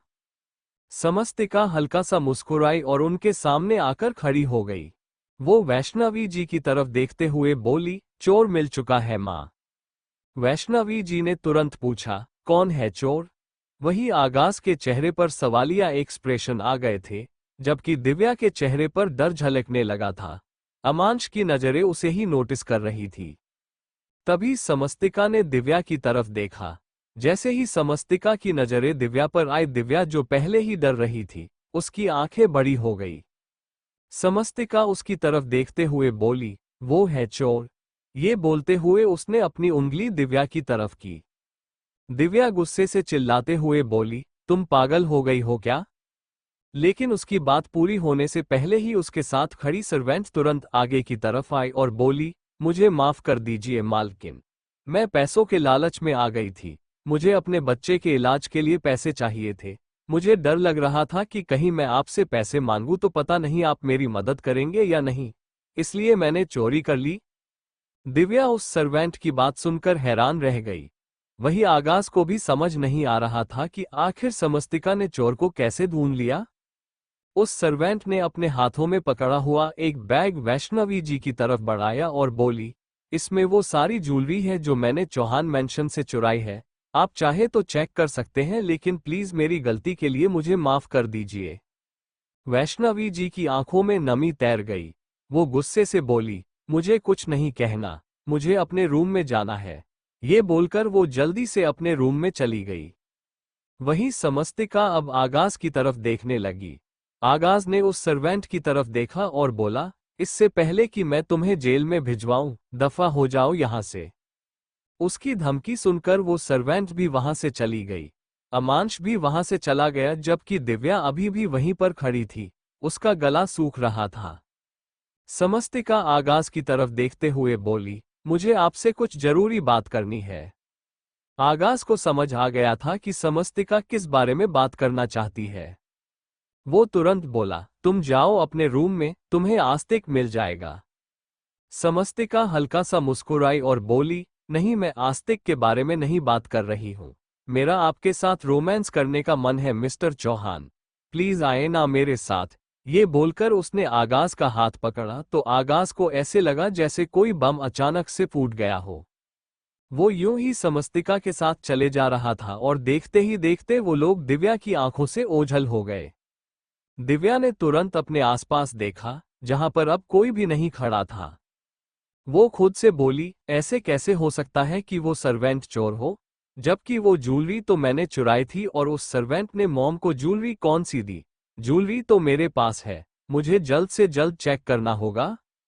ये बोलकर वो तुरंत वहां से पीछे बैकयार्ड की तरफ आए, जहां पर उसने नीचे जमीन में वो ज्वेलरी छुपा रखी थी, और जैसे ही उसने मिट्टी खोदनी शुरू की, वही कुछ ही दूरी पर आगाज का हाथ पकड़कर खड़ी समस्तिका के चेहरे पर हल्की तिरछी मुस्कुराहट तैर गई। वहीं आगाज समस्तिका की तरफ देख रहा था। समस्तिका ने भी उसकी तरफ देखा और बोली, आप बेगानों पर शक करते रहे मिस्टर चौहान, आपके तो अपने चोर निकले। अब क्या कहना चाहेंगे आप? उसकी बात सुनकर आगाज की बोलती बंद हो चुकी थी। चौहान मैंशन बैकयार्ड एरिया में खड़े आगाज और समस्तिका दोनों दिव्या की तरफ देख रहे थे, जो नीचे जमीन में से दबा हुआ ज्वेलरी का बैग निकाल रही थी। वो बैग निकाल चुकी थी और उसमें से ज्वेलरी निकाल कर देख रही थी कि कहीं किसी ने वो ज्वेलरी चुराकर तो नहीं उस सर्वेंट को दे दी, जिस सर्वेंट ने वैष्णवी जी को ज्वेलरी दी थी और चोरी का इल्जाम खुद पर ले लिया था। लेकिन सारी ज्वेलरी बैग में रखी हुई देखकर वो हैरानी से बोली, आखिर उस सर्वेंट ने वो चोरी का इल्जाम खुद पर क्यों लिया और वो ज्वेलरी उसके पास कहां से आई? ओ गॉड, मेरे तो कुछ समझ में ही नहीं आ रहा। तभी वहां पर समस्तिका की आवाज गूंजी, कुछ समझ में आएगा क्यों? सारा दिमाग तो मुझे सबके सामने चोर बनाने में लगा दिया। समस्तिका की आवाज सुनकर दिव्या की आंखें बड़ी हो गई। उसने तुरंत पलटकर पीछे की तरफ देखा जहां पर न सिर्फ समस्तिका बल्कि आगाज भी खड़ा था और उसे गुस्से से देख रहा था। उसके हाथ पैर कांपने लगे। उसके हाथों में पकड़ा हुआ बैग नीचे की तरफ गिर गया और वो लड़खड़ाते हुए जुबान के साथ बोली, वो मैं। उसकी जुबान जिस तरह से अटक रही थी, ऐसा लग रहा था जैसे वो पूरा दिन भी लगा दे तो शायद अपनी बात नहीं बोल पाएगी। आगाज उसके करीब आया और उसे गुस्से से देखते हुए बोला, मैंने तो तुम्हें सिर्फ कैरेक्टरलेस समझा था, लेकिन तुम तो चोरनी निकली। शादी से पहले एक क्लब डांसर थी ना तुम, इसलिए पैसों से बड़ा प्यार होगा। लेकिन आगाज चौहान के होते हुए चौहान मैंशन में भला किसी और का राज कैसे चल सकता है? इसीलिए पैसों की काफी किल्लत महसूस हो रही होगी, इसीलिए चोरी की ना? दिव्या उसकी बातें सुनकर गुस्से से उसे देख रही थी। समस्तिका आगाज के पास आकर खड़ी हुई और बोली, गलत पैसों की तो कोई कमी नहीं है तुम्हारी भाभी को, कमी तो अच्छाई की है। और जो लोग बुरे होते हैं ना, वो दूसरों को भी बुरा बनाने की साजिशें रचते हैं। मुझे सबकी नजरों से गिराना चाहती थी ना तुम, लेकिन मुझे समझ में नहीं आया कि ऐसा करके तुम्हें हासिल क्या होता। मैं तो खुद ये घर छोड़कर चली गई थी, तो क्यों किया तुमने ये सब? आखिर मेरे जाने के बाद भी मुझे गलत क्यों साबित करना चाहती थी तुम? दिव्या गुस्से से बोली, क्योंकि तुम मेरे दिमाग में बैठ चुकी हो, तुम्हारी वजह से मेरा पति ही। बोलते बोलते वो अचानक से रुक गई थी और आगाज की नजरें उस पर गहरी हो गई थी। वहीं समस्तिका भी एकदम से चौंक गई थी। वो आगाज के सामने कुछ कहना दे, इस बात से उसे बहुत डर लग रहा था, लेकिन दिव्या ने जल्दी खुद को संभाल लिया। वो आगाज के सामने सच नहीं आने देना चाहती थी, क्योंकि अगर आगाज के सामने सच आ जाता तो बहुत बड़ी प्रॉब्लम हो जाती। आगाज 1 मिनट नहीं लगाता आमांश को इस घर से बाहर निकालने में, और आमंश के साथ उसका भी इस घर से पता कट जाता।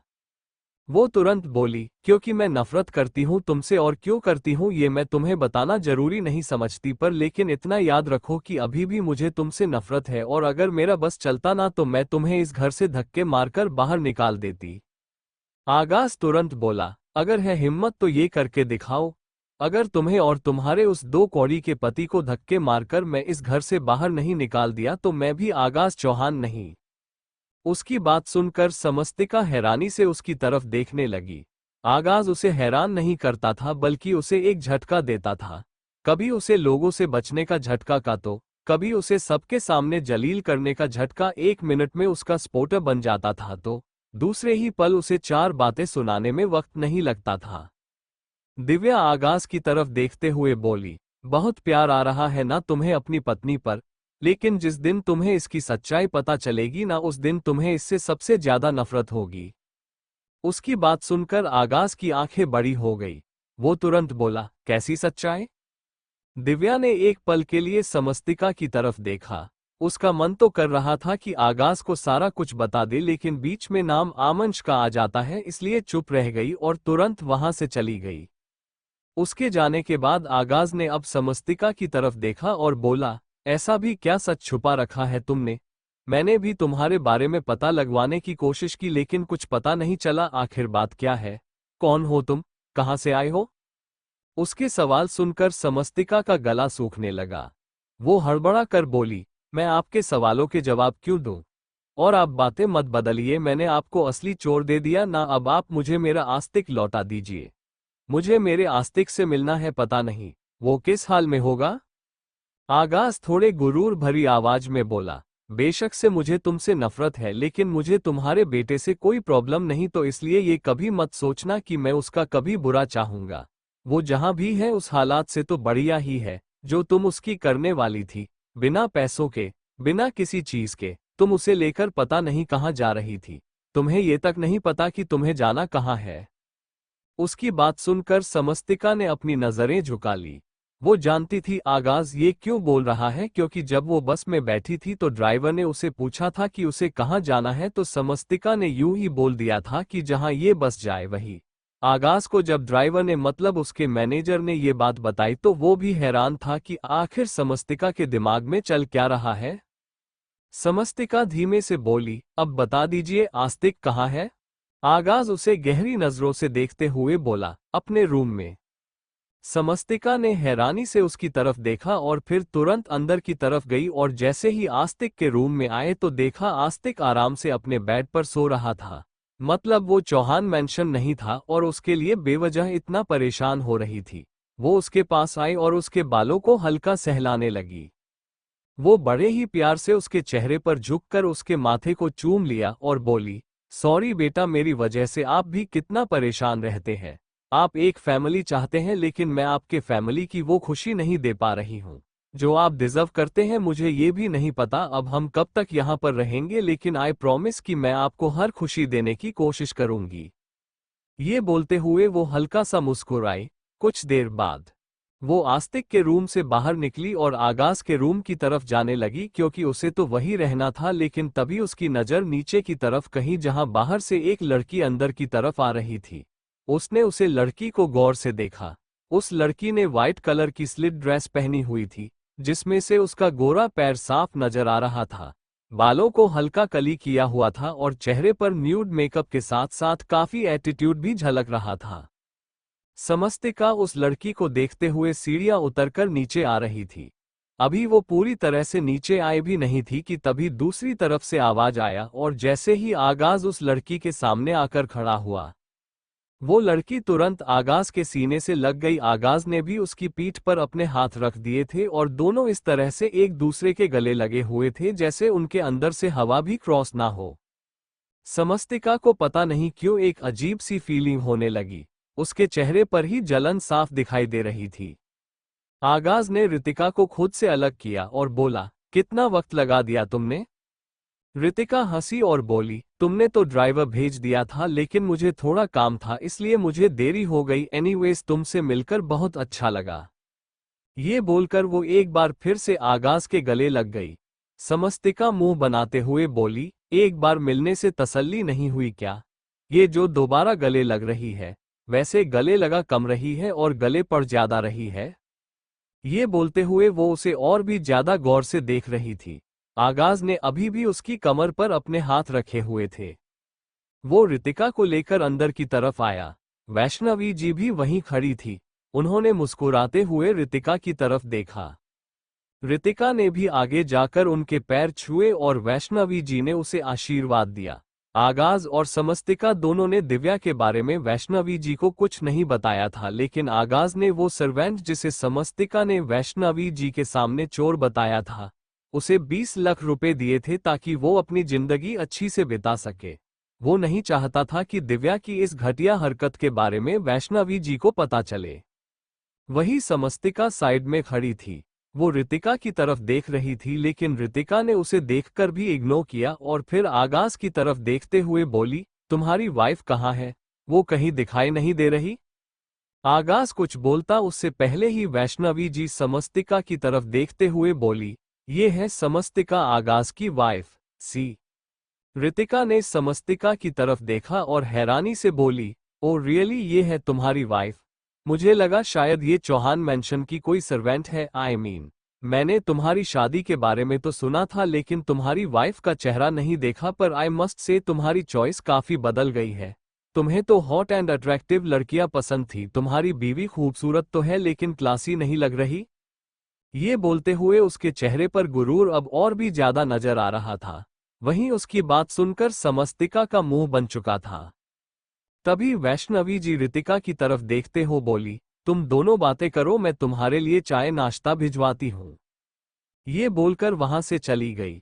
समस्तिका रितिका की तरफ देखते हुए बोली, मुझे नहीं पता था कि आपके स्कूल में बुक्स की जगह पर लोगों को चेहरे पढ़ने सिखाए गए थे। तभी आप किसी के चेहरे बता देती हैं कि वो घर का सर्वेंट है या फिर घर का मेंबर। रितिका हल्का सा मुस्कुराई और बोली, नहीं पढ़ी तो मैंने बुक, लेकिन वो क्या है ना, अपनी क्लास के लोगों को और मिडिल क्लास के लोगों को पहचानने का हुनर है मेरे पास। समस्तिका भी तुरंत बोली, ऐसा हुनर भगवान किसी किसी को देता है और ज्यादा लोगों को इसलिए नहीं देता था कि ये हुनर फैल न जाए। अगर सब लोगों के पास ये हुनर होता तो प्रॉब्लम हो जाएगी ना। ये बोलते हुए उसके चेहरे पर सार्कास्टिक स्माइल थी। रितिका के चेहरे पर गुस्सा झलकने लगा। तभी रितिका आगाज की तरफ देखते हुए बोली, तुम मुझे मेरा रूम नहीं दिखाओगे क्या? आगाज मुझे बहुत एक्साइटमेंट हो रही है, मैं यहाँ पर रहने वाली हूँ। उसकी बात सुनकर समस्तिका की आंखें बड़ी हो गई। वो तुरंत बोली, क्यों, तुम्हें भगवान ने हुनर दिया, उसके साथ घर नहीं दिया क्या? तुम तो हाई क्लास वाली हो ना, तुम्हारे पास तो बड़े बड़े बंगलो और विला होते होंगे, तो तुम किसी और के घर में क्यों रह रही हो? रितिका गुस्से से समस्तिका की तरफ देखते हुए बोली, माइंड योर लैंग्वेज। समस्तिका आगाज की तरफ देखते हुए बोली, सॉरी लेकिन मेरी लैंग्वेज के पास उन लोगों के लिए माइंड नहीं है जिनके पास खुद का माइंड नहीं है। ये जवाब अपने हिसाब से नहीं, सामने वाले के हिसाब से देती है। उसकी बात सुनकर रितिका आगाज की तरफ देखते हुए बोली, मुझे लगा था तुम्हारी बीवी मिडिल क्लास है तो थोड़ी संस्कारी वाली होगी। मिडिल क्लास और संस्कारी लोगों का एक कॉम्बिनेशन होता है, लेकिन तुम्हारी वाइफ तो बदतमीज निकली। मुझे लगता है अब मुझे यहाँ नहीं रहना चाहिए, यहाँ से चले जाना चाहिए। ये बोलकर वो तुरंत दरवाजे की तरफ बढ़ने लगी, लेकिन आगाज जो गुस्से से समस्तिका की तरफ देख रहा था, उसने तुरंत रितिका का हाथ पकड़ लिया और बोला, तुम कहीं नहीं जाओगी। तुम यहाँ किसी और के पास नहीं, मेरे पास आए हो, और मेरे घर में कौन रहेगा कौन नहीं ये मैं डिसाइड करता हूँ, और कोई नहीं, आओ मैं तुम्हें तुम्हारा रूम दिखाऊंगा।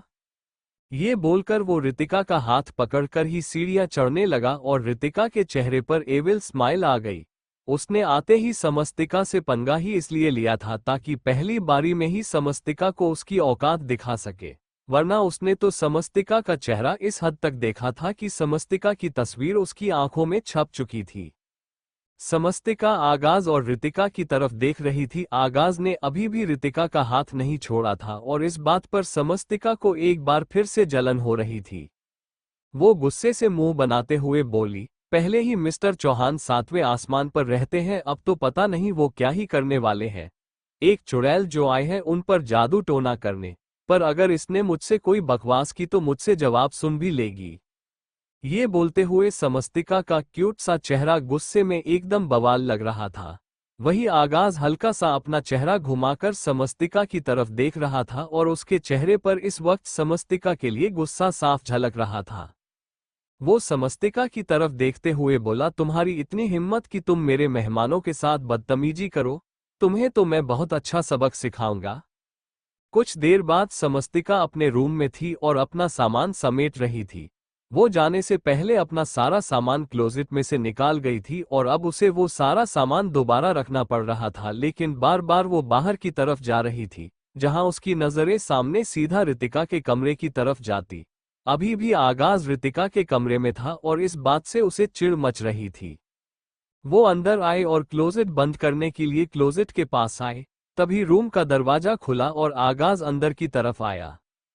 समस्तिका कुछ रिएक्ट करती उससे पहले ही आगाज बिल्कुल उसके करीब आकर खड़ा हुआ और अगले ही पल उसने समस्तिका की कलाई को पकड़कर पहले उसे अपने करीब खींचा और फिर अगले ही पल उसकी कलाई को मरोड़कर उसकी पीठ से लगा दिया और उसके चेहरे पर झुककर बोला, how dare you. Chauhan mansion. आगाज का चेहरा समस्तिका के चेहरे पर झुका हुआ था। वो गुस्से से समस्तिका की तरफ देखते हुए बोला, हाउ डेयर यू। समस्तिका भी हैरानी से उसकी तरफ देखने लगी। वो आगाज से अपना हाथ छुड़ाने की कोशिश करते हुए बोली, अब मैंने क्या किया है? आगाज दांत पीसते हुए बोला, तुम बहुत अच्छी तरह से जानती हो तुमने क्या किया है। समस्तिका इरिटेट होते हुए बोली, मैंने ऐसा कुछ भी नहीं किया जिसकी वजह से आपको मेरा हाथ यूं पकड़कर मरोड़ना पड़े। मुझे छोड़िए मिस्टर चौहान, मुझे दर्द हो रहा है। आगाज गुस्से से कांपते हुए बोला, नहीं छोड़ूंगा। तुम्हारी हिम्मत भी कैसे हुई मेरी मेहमानों से इस तरह से बदतमीजी करने की? रितिका मेरी फ्रेंड है, मेरी बिजनेस पार्टनर है, तुम्हारी हिम्मत भी कैसे हुई उसे इस तरह के जवाब देने की? समस्तिका व्यंग्य से मुस्कुराई और बोली, ओह तो अब मुझे आपके गुस्से का कारण समझ आया। आपको मेरे जवाब दिखाई दिए, उसके सवाल नहीं दिखाई दिए क्या? उसने जो मुझे लेकर जजमेंट पास की, उसने मुझे लेकर जो कमेंट किया वो आपको सुनाई नहीं दिया क्या? शायद उस वक्त अपने कानों पर आप ब्लूटूथ लगाकर बैठे होंगे और आपको सुनाई नहीं दिया होगा चौहान साहब, है ना? आगाज ने उसकी कलाई को और भी ज्यादा मरोड़ा और बोला, बकवास बंद करो। समस्तिका तुरंत बोली, यही बात आप अपनी फ्रेंड को भी बोल सकते हैं कि वो मुझसे बकवास ना करें, क्योंकि समस्तिका को बकवास सुनने की आदत नहीं है। आगाज गुस्से से बोला, ओ रियली, जब तुम यहाँ इस घर में आई थी तुम जानती भी हो तुम किस हालत में थी। एकदम भिखारन की हालत में थी तुम, और मुझे नहीं लगता एक भिखारन में इतना एटीट्यूड होना चाहिए। समस्तिका उसके बात पर बेहद तकलीफ भरी आवाज में बोली, वो वक्त था चौहान साहब जब मैंने जीने की उम्मीद छोड़ दी थी। हर पल में यही इंतजार कर रही थी कि मौत आए और मुझे अपने गले से लगा ले, लेकिन अब ये समस्तिका जीने लगी है, और ये समस्तिका कैसी है और कैसी नहीं इस बात की तो इमेजिनेशन भी नहीं कर सकते आप। लेकिन इतना जरूर बता दूं कि ये समस्तिका चुप रहने वालों में से नहीं है। अगर ये हारना जानती है तो हराना भी जानती है। बेहतर होगा आप मुझ पर अपना गुस्सा निकालने की बजाय अपनी फ्रेंड को समझाए कि अगर वो इस घर में रह रही है तो थोड़ा तमीज से रहे। उसकी बात सुनकर आगाज हैरानी से उसकी तरफ देखते ही रह गया, क्योंकि इस वक्त समस्तिका में हद दर्जे का एटीट्यूड और गुरूर झलक रहा था। वो व्यंग्य से बोला, दादाजी ने तुम्हारे नाम 60% शेर क्या कर दिए, तुम में एटीट्यूड आ गया। लेकिन ये एटीट्यूड गलती से भी मुझे मत दिखा देना। समस्तिका मुस्कुराते हुए बोली, मैंने एटीट्यूड आपको नहीं दिखाए, आपकी फ्रेंड को दिखाया है, तो तिलमिला आप क्यों रहे हैं? अगर आप उसकी तरफ से मेरे साथ लड़ने आए हैं तो मत लड़िए मिस्टर चौहान, क्योंकि मैं आपसे लड़ना नहीं चाहती। आगाज उसकी बात पर तुरंत बोला, क्यों, मुझसे क्यों नहीं लड़ना चाहती? समस्तिका उसके सवाल पर चुप रह गई। उसके दिल में जो बात थी वो आगाज से कहना नहीं चाहती थी। वो अभी भी अपने हाथ छुड़ाने की कोशिश कर रही थी, जबकि आगाज उसके हाथ को और भी ज्यादा दबा रहा था। समस्तिका की जब दर्द से चीख निकली तो आगाज तुरंत ही बोला, क्या हुआ, दर्द हो रहा है? समस्तिका व्यंग्य से मुस्कुराते हुए बोली, मुझे दर्द होना बंद हो चुका है चौहान साहब, बेशक से आप मेरा हाथ तोड़ दीजिए, मुझे दर्द नहीं होगा। उसकी बात सुनकर आगाज को ऐसा लगा जैसे समस्तिका उसे चैलेंज दे रही है। उसने एक बार फिर से समस्तिका का हाथ बुरी तरह से मरोड़ दिया, लेकिन इस बार समस्तिका के चेहरे पर बिल्कुल भी एक्सप्रेशन चेंज नहीं हुए। उसने अपने होठों से उफ तक नहीं की। वो यूं ही वो दर्द बर्दाश्त कर गई, और आगाज जो अब तक उसका हाथ दबा रहा था, उसने एक झटके में समस्तिका का हाथ छोड़ दिया, क्योंकि अगर वो एक बार भी समस्तिका का हाथ और दबाता तो समस्तिका का हाथ टूट जाता। समस्तिका उसकी तरफ देखते हुए बोली, क्या हुआ, अब क्यों मेरा हाथ छोड़ दिया? आगाज गुस्से से कांपते हुए बोला, मुझसे पंगे मत लो, बहुत पछताओगी। समस्तिका मुस्कुराकर बोली, मैं पंगे नहीं ले रही हूँ चौहान साहब, अपने दिल की बात कह रही हूँ कि मैं आपसे लड़ना नहीं चाहती, इसलिए प्लीज मेरी रिक्वेस्ट है आपसे कि किसी की वजह से मुझसे लड़ाई मत कीजिए। वो आपकी दोस्त है, आपको उसे अपने घर में रखना है, आप बेशक से रखिए, मुझे इस बात से कोई प्रॉब्लम। उसकी बात पूरी होती उससे पहले आगाज बोला, ओ रियली, तो तुम्हें ऐसा लगा कि उसे इस घर में रखने से पहले मैं तुमसे इजाजत लूंगा? मेरे लिए ये बात मैटर करेगी कि तुम्हें कोई प्रॉब्लम है या नहीं? कितनी बड़ी गलतफहमी में जी रही हो तुम? समस्तिका ने अब अपना चेहरा घुमा लिया। वो आगाज से बहस नहीं करना चाहती थी, और आगाज बहस के अलावा और कुछ कर नहीं रहा था। वो दरवाजे की तरफ बढ़ते हुए बोली, मुझे आपसे बात ही नहीं करनी। ये बोलकर जैसे ही उसने अपने कदम बढ़ाए, आगाज ने तुरंत उसका हाथ पकड़कर उसे पीछे की तरफ खींचा और वापस उसके चेहरे पर झुककर बोला, कहीं तुम रितिका से जल तो नहीं रही? कहीं तुम्हें इस बात से जलन तो नहीं हो रही कि रितिका मेरी फ्रेंड है? मेरे करीब किसी और लड़की को देखकर तुम जलकर राख तो नहीं हो रही?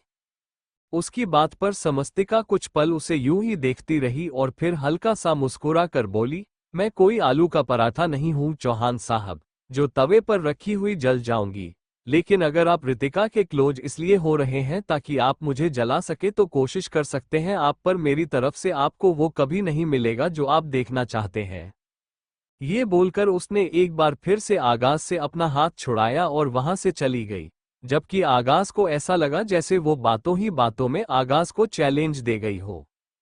वो तुरंत गुस्से से मुठिया कसते हुए बोला, ओ रियली, तो तुम्हें लगता है कि तुम मुझे चैलेंज दोगी और मैं चैलेंज हार जाऊंगा? बिल्कुल भी नहीं। क्या कहा तुमने कि तुम्हें जलन नहीं होती? अब अगर मैं तुम्हें जलाकर राख नहीं कर दिया तो मैं भी आगाज चौहान नहीं। तुम तो खुद मुझे आकर कहोगी कि प्लीज रितिका से दूर रहो मिस्टर चौहान, मुझे अच्छा नहीं लगता। ये बोलते हुए उसकी आवाज में सार्कास्टिक साफ नजर आ रहा था। उसके दिमाग में यही चल रहा था कि अब वो समस्तिका को कैसे जलाए। वही समस्तिका सीढ़ियां उतरते हुए नीचे की तरफ आए। सब लोगों के लिए डिनर रेडी हो चुका था। एक सर्वेंट हाथों में ट्रे लिए डिनर लेकर किचन से बाहर जा रही थी। समस्तिका उसे रोकते हुए बोली, आप किसके लिए लेकर जा रही हैं? वो सर्वेंट तुरंत बोली, वो मैं रितिका मैडम के लिए, वो अपने रूम में है ना। उन्होंने कहा कि वो खाना अपने रूम में। उसकी बात पूरी होती उससे पहले ही समस्तिका हल्का सा मुस्कुराकर बोली, आप यहाँ पर नई नई जॉब कर रही है क्या? वो सर्वेंट तुरंत बोली, जी नहीं, मैं तो यहाँ पिछले 10 सालों से हूँ। समस्तिका तुरंत बोली, अगर आप पिछले 10 सालों से हैं तो क्या आपको अब तक ये भी नहीं पता कि दादाजी ने हमेशा से यही कहा है कि इस घर में जितने भी मेंबर्स हैं एक साथ खाना खाएंगे, डाइनिंग टेबल पर बैठकर किसी के भी रूम में अलग से खाना नहीं जाएगा। इन केस किसी की तबीयत खराब नहीं है तो, और मुझे नहीं लगता कि आपकी रितिका मैडम की तबीयत खराब है। अच्छी भली थी वो जब थोड़ी देर पहले मुझसे मिली थी। आप जाकर उनसे कहिए कि अगर उन्हें खाना खाना है तो। उसकी बात पूरी होती उससे पहले ही आगाज की आवाज वहां पर गूंजी, अगर रितिका अपने रूम में खाना खाना चाहती है तो वो अपने रूम में ही खाना खाएगी। और हाँ, आप एक काम करिए, आप सिर्फ उसका खाना नहीं बल्कि मेरा खाना भी इस ट्रे में लगाए और खान रितिका के रूम में लेकर जाए। मैं भी उसके साथ ही खाऊंगा। उसकी बात सुनते हुए समस्तिका हल्की नाराजगी से उसे देख रही थी। वो तुरंत बोली, मुझे यहाँ याद दिलाना था कि दादाजी ने इस घर के लिए क्या रूल बनाया, लेकिन अगर कोई सब कुछ जानते हुए भी अलग से रूम में बैठकर खाना खाना चाहता है तो मुझे कोई प्रॉब्लम नहीं है। जिसकी जैसी मर्जी वो वैसा कर सकता है। ये बोलकर वो तुरंत वहां से चली गई और आगाज के चेहरे पर डेविल स्माइल आ गई। वो सर्वेंट जो वहां पर खाने की ट्रे लेकर खड़ी थी, वो रितिका के खाने के साथ आगाज का खाना भी ट्रे में डालने लगी और आगाज सम आधा सतह पे छोटी ई की मात्रा क पे आ की मात्रा व के बारे में सोचते हुए बोला, तुमने तो कहा था कि तुम्हें जलन नहीं होगी, लेकिन जहां से मैं देख रहा हूं वहां से धुआं उठाना तो शुरू हो चुका है। अब इंतजार है धमाके का। वहीं दूसरी तरफ समस्तिका डाइनिंग टेबल पर आई। कुछ ही देर में वो सर्वेंट जो रितिका के लिए खाना लेकर जा रही थी, वो उसकी आंखों के सामने से गुजरी। उसके दिल में एक अलग सी फीलिंग आई जिसे वो जलन का नाम तो बिल्कुल भी नहीं देना चाहती थी। वो कुछ पल उस सर्वेंट को देखते रही और फिर डाइनिंग टेबल पर खान लगाते हुए पता नहीं पर बड़बड़ाकर क्या ही बोले जा रही थी जो उसे खुद समझ नहीं आ रहा था। आगाज उसके पास आया और बोला, तुम खाना खा लोगी ना? समस्तिका ने हैरानी से उसकी तरफ देखा और बोली, क्यों, मैं खाना क्यों नहीं खाऊंगी? आगाज हल्का सा व्यंग्य से मुस्कुराया और बोला, ऐसे जला हुआ खाना कोई नहीं खाता, वैसे जले हुए लोग भी खाना नहीं खाते हैं। समस्तिका भी सार्कास्टिक वे में बोली, अच्छा, मुझे तो ये बात पता ही नहीं थी। ये बोलकर वो तुरंत चेयर पर बैठी और उसने सबसे पहले अपने लिए बाउल में हलवा लिया और उसे अच्छे से खाते हुए बोली, आपको पता है गाजर का हलवा मेरा फेवरेट है। एक बार खाने बैठ जाऊं तो 2-3 कटोरी कब खा जाऊं पता ही नहीं चलता। आप टेस्ट करेंगे क्या? ये बोलते हुए उसने गाजर हलवा से भरा हुआ चम्मच आगाज की तरफ बढ़ाया तो आगाज हल्का सा मुस्कुराया और अगले ही पल उसने समस्तिका की कलाई को अपने हाथ में पकड़ा और उस चम्मच को अपने मुंह में डालकर वो गाजर हलवा अच्छे से खाया और फिर समस्तिका की तरफ देखते हुए बोला, जब कोई हमें अपने हाथों से खाना खिलाए तो उस खाने का मजा ही अलग होता है। अब मैं रितिका को अपने हाथों से खाना खिलाऊंगा ताकि उसे खाना और भी ज्यादा टेस्टी लगे। ये बोलकर वो मुस्कुराते हुए ही वहां से चला गया और समस्तिका उसकी बात सुनकर उसे तिरछी नजरों से बस जाते हुए देखती रही। एक बार फिर से उसे वो अलग सी फीलिंग होने लगी थी, लेकिन एक गहरी सांस लेकर उसने खुद को शांत किया और बोली, मुझे नहीं फर्क पड़ता चौहान साहब, बेशक से कुछ भी करें, मैं कौन सा उनसे प्यार करती हूँ या हमारी शादी में कौन सा कोई प्यार जैसी चीज है। सिर्फ एक समझौते का रिश्ता है जो मुझे बस इस परिवार के लिए निभाना है। ये बोलकर वो खुद को संभाल रही थी, लेकिन दिल अभी भी इसी बात में अटका हुआ था कि क्या सच में आगाज रितिका को ऐसे ही अपने हाथों से खाना खिलाएगा। धीरे धीरे सब लोग डाइनिंग टेबल पर आने लगे। अमांश और दिव्या भी वहीं पर थे।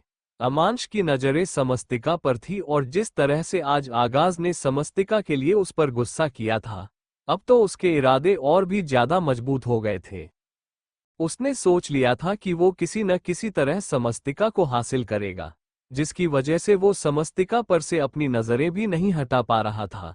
वैष्णवी जी वहां पर आई और मुस्कुराते हुए खाना खाने लगी। वो समस्तिका की तरफ देखते हुए बोली, तुम नहीं खाओगी क्या?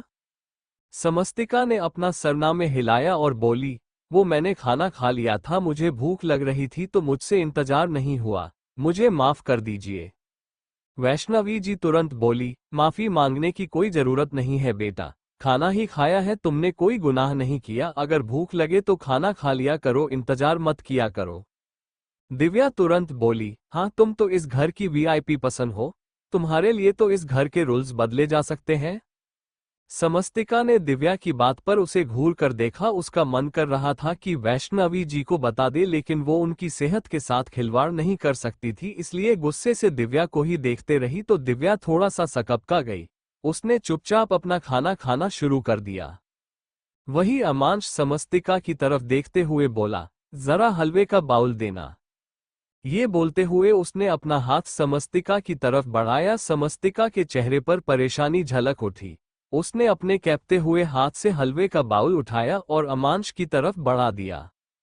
अमांश ने जैसे ही उस बाउल को हाथ लगाया, उसकी उंगलियां समस्तिका के हाथ को छूने लगी और वो उसके हाथ को हल्का हल्का सहलाने लगा।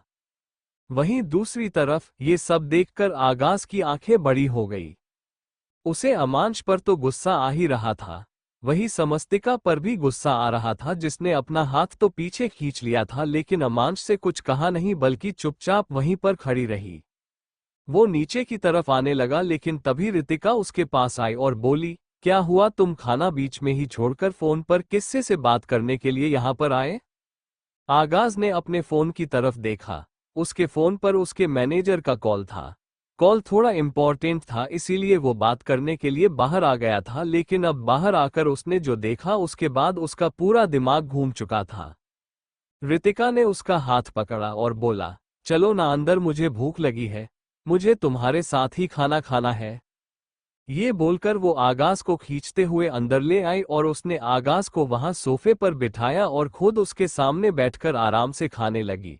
आगाज ने समस्तिका को बोल तो दिया था कि वो रितिका को अपने हाथों से खाना खिलाएगा, लेकिन वो ना रितिका को अपने हाथों से खाना खिला रहा था और ना ही रितिका के साथ खाना खा रहा था। वो बस यूं ही उसके साथ बैठा था, जबकि रितिका उसे बार बार खाने के लिए बोल रही थी, पर आगाज मान ही नहीं रहा था और अब तो उसका दिमाग और भी ज्यादा खराब हो चुका था। कुछ देर बाद वो रितिका के रूम से बाहर निकला और अपने रूम की तरफ आया। जैसे ही अपने रूम में आया, उसकी नज़र समस्तिका पर गई जो बेड पर आराम से सो रही थी। वो तुरंत उसके पास आया और अगले ही पल उसने वहां साइड टेबल पर रखा हुआ पानी का गिलास सीधा समस्तिका के चेहरे पर गिरा दिया। समस्तिका हड़बड़ाकर अपनी जगह पर उठकर बैठ गई।